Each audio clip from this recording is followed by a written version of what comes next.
So, there's a new Sonic game on the horizon, which means that we are currently deep into the Sonic cycle. Whoopee. Hooray! Alright. Okay.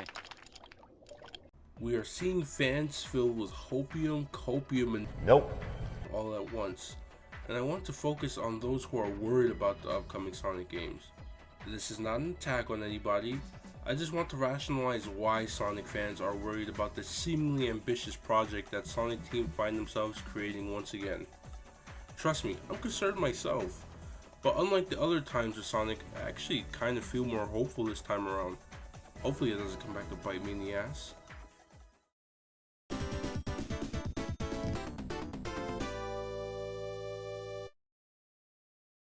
Okay, so this is the TLDR section. The reason that Sonic fans are worried about Sonic Frontiers is because damn near every other ambitious attempt to redefine Sonic has come up short for many people's expectations, and there's little reason for these people to believe in Sonic Team once again. The longer version of that is this. Think of every time Sonic Team has been ambitious with the Sonic series. Sonic 3 and K, Sonic Adventure 1, Sonic 06, and Sonic Unleashed are some games that people would point to and be like, yeah, those are the most ambitious Sonic games that we've seen in a while. Every one of those games, in my opinion, has the feeling of scale that differs from other Sonic games.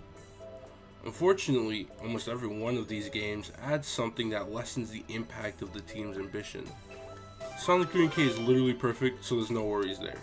Sonic Adventure 1, although clearly the most ambitious Sonic title at the time, added Big's dumb fishing adventure, and is clearly a game made by a team using a certain dev kit for the first time. So whatever grand scale SA1 was going for is lessened by filler and bad programming. Sonic 06 is basically the same thing. It was meant to be SA1 but greatly expanded upon, but at least SA1 was a finished product, and the story wasn't nearly as bad as the one present in 06. Sonic Unleashed felt like, and was, Sonic Team's major redefining game for Sonic at the time. Had a good story, beautiful world, and great gameplay, but then they added the Werehog, and I myself don't really mind the Werehog, but when games after Unleashed like Colors and Generations don't really have a gimmick that gets in the way of the boost gameplay, it makes you wonder why Sonic Team decided to look at their amazingly designed levels in the daytime stages and then make the Werehog stages. So when Sonic fans hear, this looks to be one of the most ambitious Sonic titles in history, of course some of them are going to recoil and react negatively to that. There's an established history of ambition not necessarily resulting in a great product.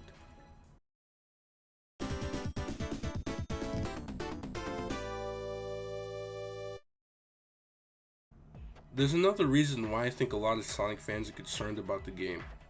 A lot of people are worried because they haven't shown gameplay, which I can understand, but the game isn't due for like another year and probably might even get delayed at some point.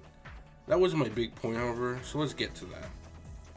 Ever since SA2, Sonic games have, by and large, been pretty linear in the basic gist of their gameplay.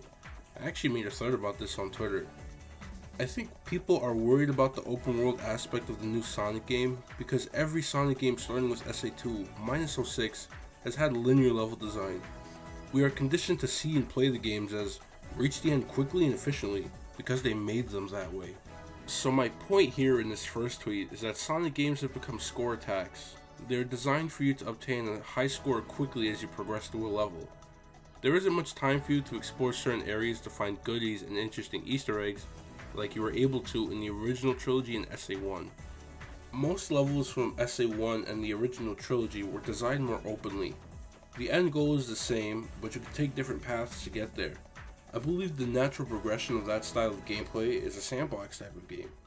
SA1 technically was that already.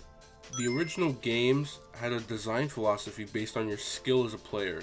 If you were able to stay on the top path, you got a bunch of goodies and generally had an easier time getting to the goal ring. The middle path being for players of intermediate skill, and for those that weren't so lucky, the bottom paths were riddled with a bunch of enemies and obstacles meant to sharpen your skills so you could progress to the middle and top paths. SA1 was able to incorporate this style into 3D, but made the levels more open so you can explore the worlds more and end up taking completely different paths that would eventually converge on your way to the goal ring. starting in SA2, that openness was taken out in favor of keeping you on a track. You can't take the time to explore in a lot of modern Sonic games because the nature of them had drastically changed after SA1. From the sound of it, Sonic Frontiers sounds like SA1. Hub world where there are things to find and do, and then certain areas of the world grant you access to other levels. In my opinion, Sonic probably should have always been something like this, and they have gone back to it a few times, like in Sonic 06 and Sonic Unleashed's HD version. Why do you think Sonic 06 was referred to by Yuji Naka as a return to Sonic's roots when information about that game became available during its development? What Sonic became is not what Sonic was supposed to be. You can have the sense of speed and exploration. It's not impossible. We're just so conditioned to having one over the other at this point that when you hear open world Sonic game, some fans are apprehensive. These fans are thinking, why change it up again? The boost formula is shown to work and be well received. So why change it? Well, I think you can have a mix of fast-paced levels and an exploration-focused overworld. If the 4chan and Reddit leaks are anything to go by, that seems to be what we're getting. Hopefully it's executed well enough. And hopefully, Sega has taken some of the chains off of how they want Sonic represented. It kind of looks like they've been doing that recently. The movie has been well received, and the second one's highly anticipated despite both being massive gambles with the IP. The lack of classic Sonic for nostalgia grabbing purposes is reassuring. The IDW comics are well received despite some of the weird mandates on them, and Ian Flynn is penning the story for this game.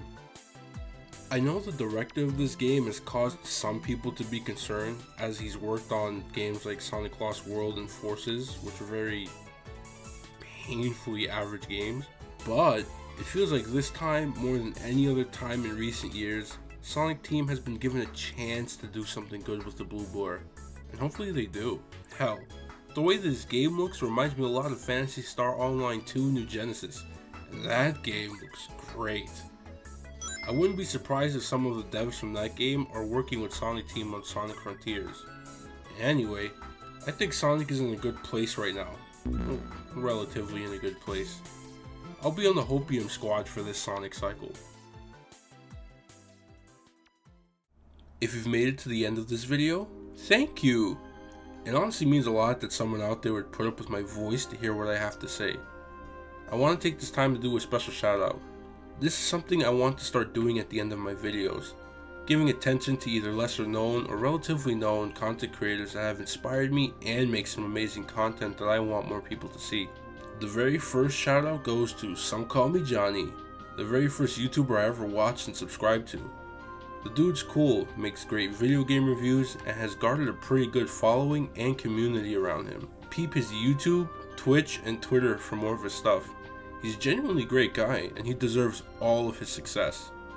That's all I got for now, so peace.